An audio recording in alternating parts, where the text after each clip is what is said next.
electoral process, thank you for being part of the solution that we so badly need in this country.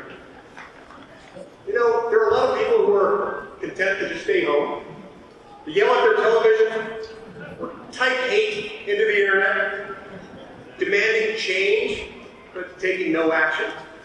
So thank you for taking action. You're here because you have the gumption to get up and go. Thank you.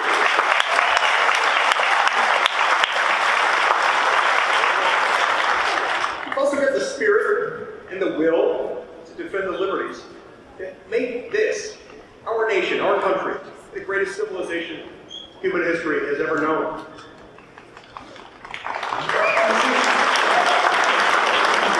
Your very presence here at this convention is proof positive of this. And your participation here at this convention is also a sign that you have faith in our future. We're optimistic about the future. And I'm optimistic precisely because you are optimistic. Optimism is a feature that factors centrally into the Constitution. You ever wondered, by the way, speaking of the Constitution, why it is that the founding generation, the founding fathers, and those who framed our Bill of Rights, put so many thou shalt nots into the Bill of Rights, when those who were writing them themselves were then holding the highest offices in government? It's almost counterintuitive. Didn't they trust themselves not to infringe on people's freedom? You see, what happened there was unusual in history, human history. Those in power restricted power. That almost never happens. But thank heaven above that it didn't happen there.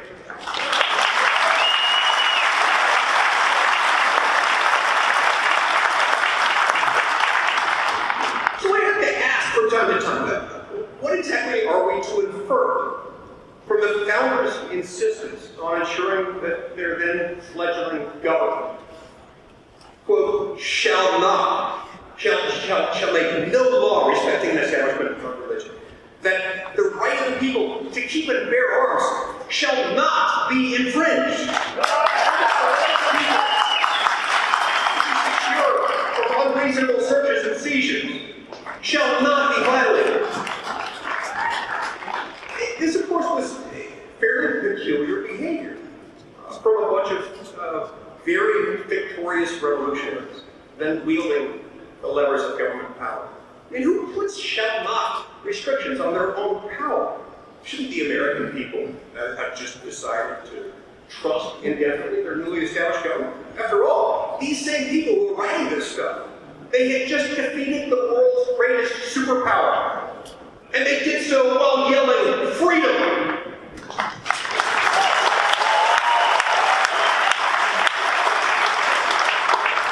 Now, perhaps in a cautionary metaphor, there's a line that's often attributed to George Washington.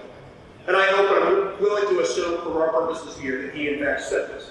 But I think it best illustrates the thinking of 1787 and the thinking of 1791. And I hope and believe that it still encapsulates the thinking of Republicans in 2021. Washington said, quote, government is not reason. It is not eloquent. It is force. It is a dangerous servant and a fearful master. This is the key to our founding, and it's the key to our future. You see, because the founders understood that American exceptionalism lies not in the divine right of rulers to rule. It lies not in military power or in the mastery of industry. American exceptionalism is found in faith in God, of course, and in faith in the people, not the government.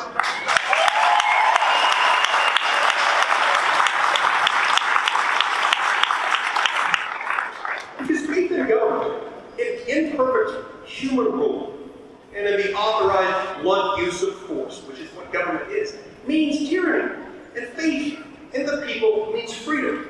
Now, I don't have to tell you that this is precisely how the left is going about attacking our freedoms today. Their whole agenda is wrapped up around one idea, that each individual and each community placed on questionable trust in government. Just look at their recent proposals.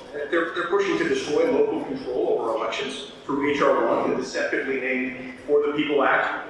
Oh, this bill has nothing to do with accurately tallying the voice of the people, and everything to do with progressive intolerance. The authors of this bill don't just dislike Republican state voting laws, they dislike Republican states. And it sure as hell seems to me that they dislike Republicans.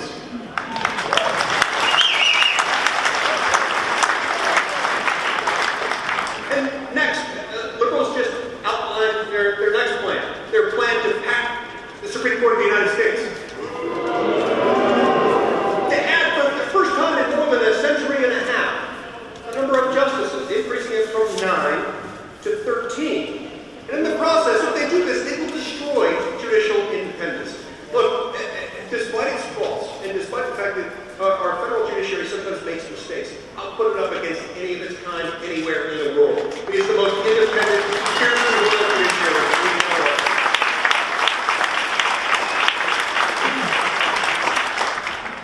Now, as if this effort to undermine judicial independence and to pack the highest court in the land weren't an insult enough, the contradictions are overwhelming. Early in Joe Biden's career in the Senate, right? It started in the Senate, I think, during the William Howard Taft administration. Sometime after that, maybe it was during President Hoover's time, I'm not sure. He had a very different position on packing the Supreme Court.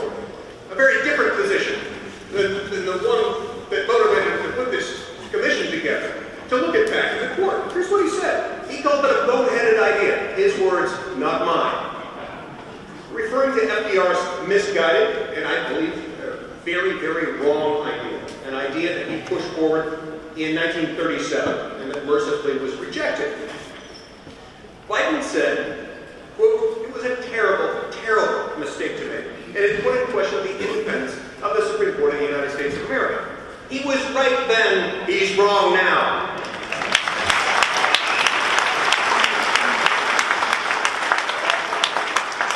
We see something in this. History doesn't repeat itself, and sometimes it rhymes. Power-hungry opportunists have a way of shifting with the winds. What they're doing is dead wrong, and I will do every single thing I possibly can do to stop it.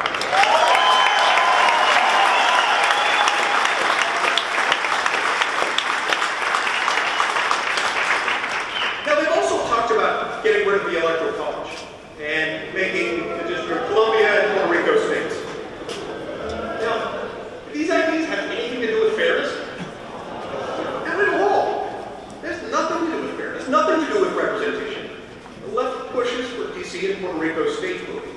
And in so doing, when it does this, it has everything to do with amassing power and votes for themselves and, of course, for their minions, unelected, unaccountable bureaucrats.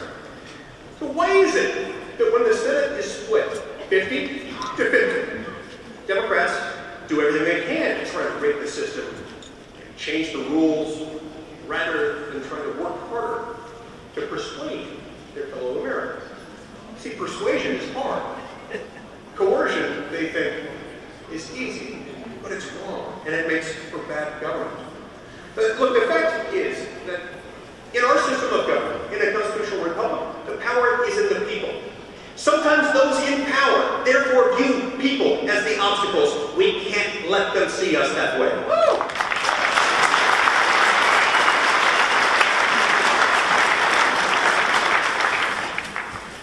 I don't know if you've ever heard this. Don't tell anyone, but occasionally the left likes to treat us unfairly. I know they do. They try to make us out to be heartless and to not share their view of humanity, that we somehow lack compassion. They call us obstructionists. You know, in doing that, they often neglect the human, including the fact that there's a big difference between compromise for the sake of compromise and compromise in a way that actually actually makes people's lives better and makes them more free. That's the kind that we need. One of my proudest days was when President Trump signed my criminal justice reform bill into law. A bill that I developed over the course of 8 years, with blood, sweat, and tears along the way, negotiating with liberal Democrats like Dick Durbin and Cory Booker. Now, do you think Cory Booker and I got to the same page without a little compromise? No, not a chance. True and honest criminal justice compromise has taken effect because of this compromise, and it's made a big difference. We've untied the hands of federal judges and given them the tools to hand down sentences that will keep our communities safe, and also the discretion to avoid excessive punishment that served only to tear families apart and to destabilize communities. And that's the kind of compromise that can be any legislative body that includes more than one person. Compromise isn't a substantive outcome. It's not an end unto itself. It's an inevitability. So unless you're in North Korea or Cuba or some other totalitarian regime where there's one person making the law and one person implementing it, enforcing it, interpreting it, then you're going to have to compromise, and that's what we have to do. There is a difference between compromise and anticipatory surrender. There are some truths we can never betray. Our nation is great because it's free. We thrive when we are the stewards of our own destiny. As President Reagan used to say, government's first duty, its first and most fundamental job, is to protect the people and not run their lives.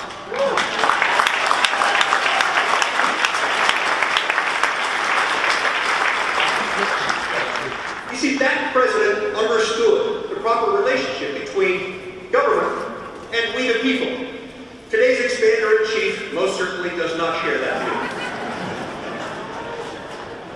Look, while you and I want more freedom, Joe Biden wants us dependent on government.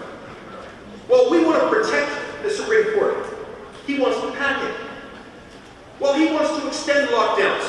We want to end them.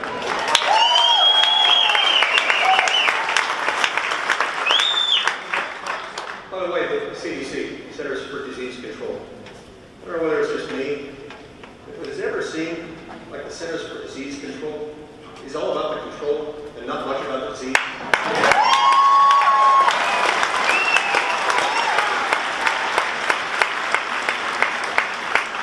But hey, they did graciously tell us this week, if you've been immunized, you may not go outside with other immunized members of your own household, as long as there are only 2 of you. Thanks, CDC. But the fact is, the president believes power resides in government. We know power rests with the people.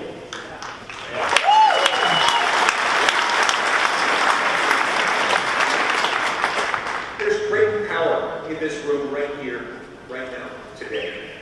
Instead of staying at home and shouting at the TV or typing anger into the internet, you came here. You came here exercising your power to assert your freedom, and your power to use your voice and your vote to create a future that is bright. That's what futures look like when we trust people and fear government.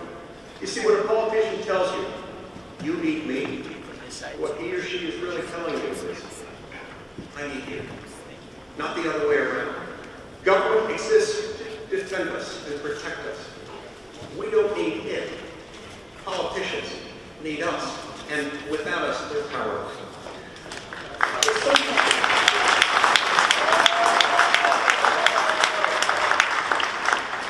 Look, I'll be honest, it's sometimes hard to take good cheer when working in Washington, D.C. I love the job, and it's a privilege and an honor to represent you every single day that I'm there. And sometimes it can be a tough fight. Sometimes it can feel lonely. But you know, when I'm low and what I'm doing might feel like an exercise in futility, I'm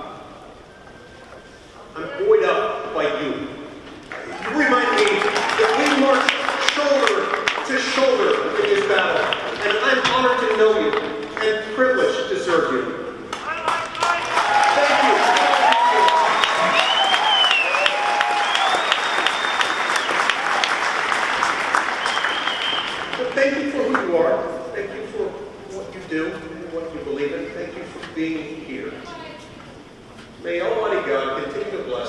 sovereign state of Utah and the United States of America.